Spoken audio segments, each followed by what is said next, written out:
Le prophète Ésaïe révèle, c'est le verset 14, que le Messie naît ou naîtra ou devait naître d'une vierge normale. Et tous les bébés de l'époque naissent de cette façon.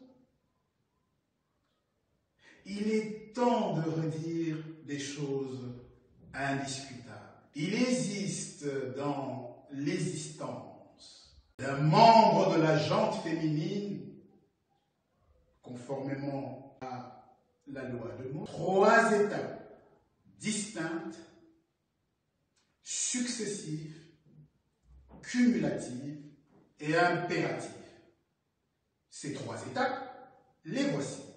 Première étape, une jeune fille, aussi longtemps qu'elle est jeune fille, est dans ce statut avec une obligation de virginité. Les rapports sexuels sont interdits dans cette étape, dans cette phase de l'existence d'un membre de la jante féminine, sous peine de pendaison, sous peine de honte pour sa famille, sous peine de déclassement social pour sa communauté. D'où par ailleurs le rite de l'agitation du drap au lendemain des noces pour vérifier que la virginité dans la période où cela était dû et obligatoire était préservée. Deuxième étape de l'existence d'un membre de la jante féminine, la jeune fille, qui veut dire vierge, vierge égale jeune fille égale vierge, va aller en mariage avec un homme. Elle devient donc une femme. Une femme est donc une jeune fille ou une vierge qui s'est mariée avec un homme, cadre dans lequel les rapports sexuels sont légitimes et recommandés. Troisième et dernière étape du cours de l'existence d'un membre de la jante féminine, la femme devient une mère suite à la fécondation d'avec son mari et à tout le moins, quand bien même ça serait possible, parce que ça arrivait, comme torse, avec un géniteur mâle. Même les bâtards ont des géniteurs mâles et arrivent sur la terre par le processus indiscutable, inconditionnel et perpétuel de la procréation. Au total,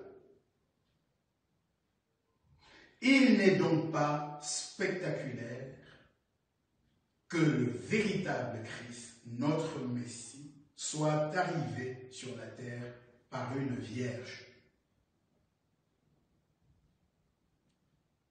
Cela est basique pour l'époque, normal, habituel, ordinaire, commun. Il est temps de passer au deuxième texte d'Ésaïe. Mais peut-être qu'avant d'y passer, nous gagnerions à dire une dernière chose tout de même concernant Ésaïe, chapitre 7, versets 13 à 16. À faire un zoom sur le verset 13. Parce que nous en avons fait sur le 14, sur le 15, sur le 16, mais pas sur le 13. Que pouvons-nous dire ou que comprenons-nous du verset 13?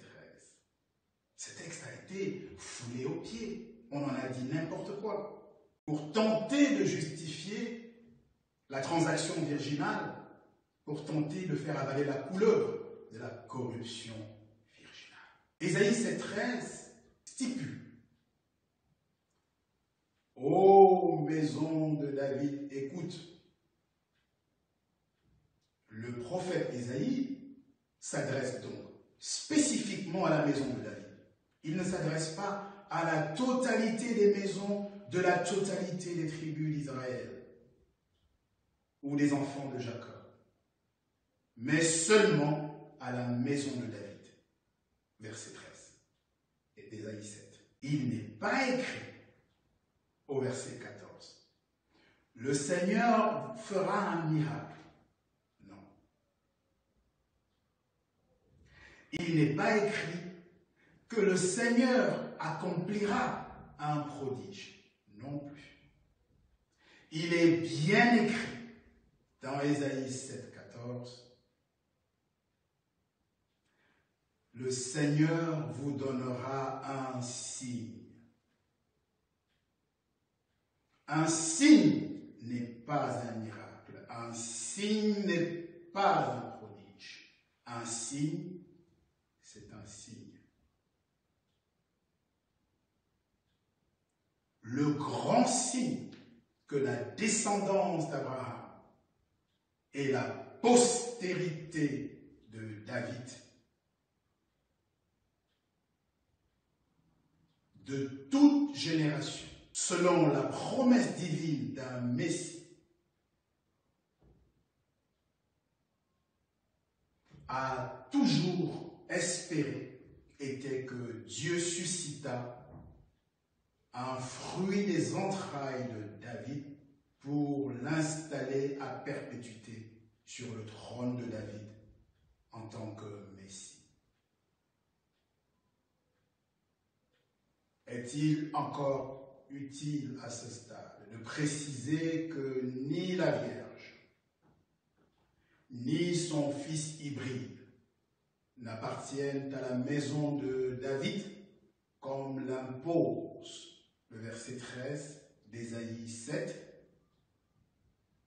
La preuve que de génération en génération, la maison de David, la postérité d'Abraham, attendait ce signe-là, cet événement-là, qui est un avènement, l'avènement du Messie, nous le lisons avec bonheur dans le psaume 132, verset 11, psaume 89, versets 4 et 5, 2 Chroniques 6, 16, 2 Samuel 7, 16.